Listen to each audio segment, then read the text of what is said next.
আসসালামু আলাইকুম। আপনাদের সবাইকে হাফ মিনিট রেসিপির পক্ষ থেকে শুভেচ্ছা অভিনন্দন। 2 দিন বৃষ্টির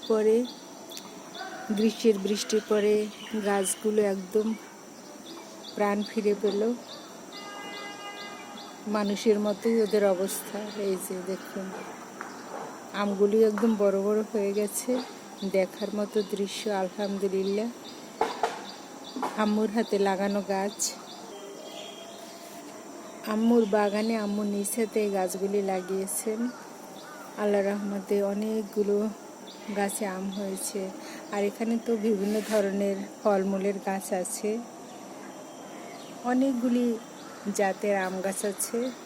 প্রচুর পরিমাণে আম হয়। এর আগে তো রাজশাহী থেকে আম্মু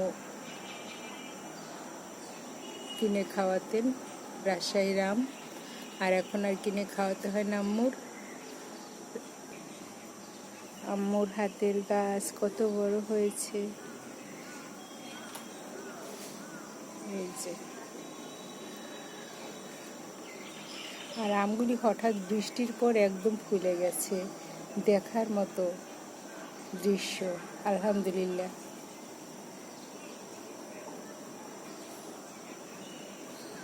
মূলত এই আমগুলি ফজলি আম, অনেক বড় বড় হয়।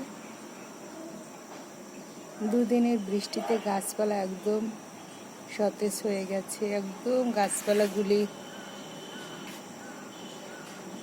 নিঃশেষ হয়ে গিয়েছিল।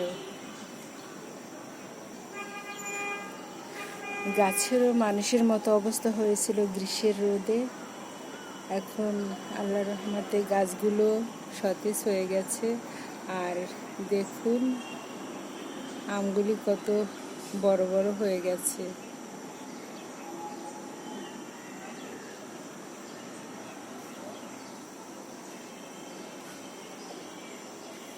এগুলি সব আম্মুর হাতের আর আমার বাবলুর প্রচেষ্টা।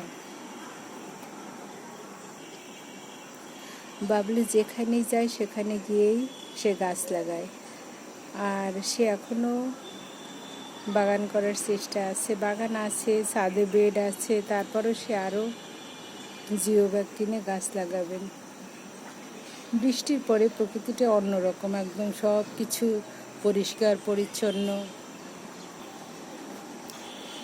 গাছপালাগুলো একদম ঝকঝকে তকতকে হয়ে গেছে, ধুলোবালি নেই।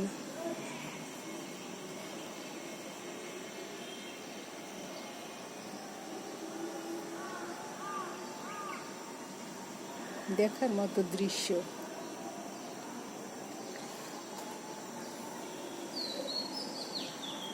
আর ওই যে গাছটা দেখা যাচ্ছে, ওটা 12 মাস আম হয়।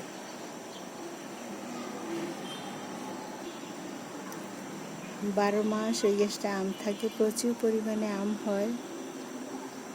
এখনো কি সুন্দর থোকায় থোকায় আম ঝুলে আছে। আর যখন কোনো কিছুই থাকে না বাগানে, তখন ওই যে আমড়া গাছে আমড়া থাকে, প্রচুর আমড়া হয়, 12 মাস আমড়া হয়। আর থাকে না বললে কোনো কথা নেই, কিন্তু এই বাগানে প্রচুর পরিমাণে একটা না একটা ফল থাকেই।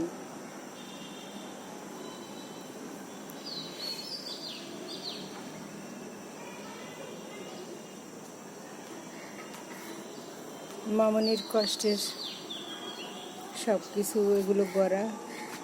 আম্মুর নিজ হাতে জমি কেনা, শহরের বাড়ি, বাগান করা, বাড়ি করা, সব আম্মু করেছেন। সহযোগিতা আমার বাবলু ছিল, অনেক কষ্ট করেছেন আমার বাবলুও।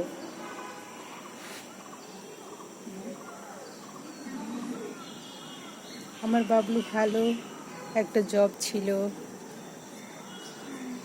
ফিজিক্সের শিক্ষক ছিলেন পলিটেকনিক কলেজ ইনস্টিটিউটে, কিন্তু সেটাও সে ছেড়ে দিয়েছে। সে কৃষিকাজটা খুব পছন্দ করে আর গাছের সাথে মিশতে খুব পছন্দ করে। আর গাছকে সে আবার কোরআন তিলাওয়াত করে শোনায়, কথা বলে। তারপর আমি অনেকবারই দেখেছি বাবলুকে এরকম করতে। মাও কি সুন্দর গাছের সাথে কথা বলে। পরে আমিও মিশে দেখলাম, না, গাছ তো সত্যি মানুষকে অনেক উপকার করে। আমারও ভীষণ ভালো লাগে গাছের সাথে কথা বলতে আর প্রকৃতি দেখতে, কারণ গাছের সাথে গেলে তো কাছে গেলে অক্সিজেন পাই আর খুবই ভালো লাগে। আসলে ভালো লাগাটা ভাষায় প্রকাশ করা যাবে না।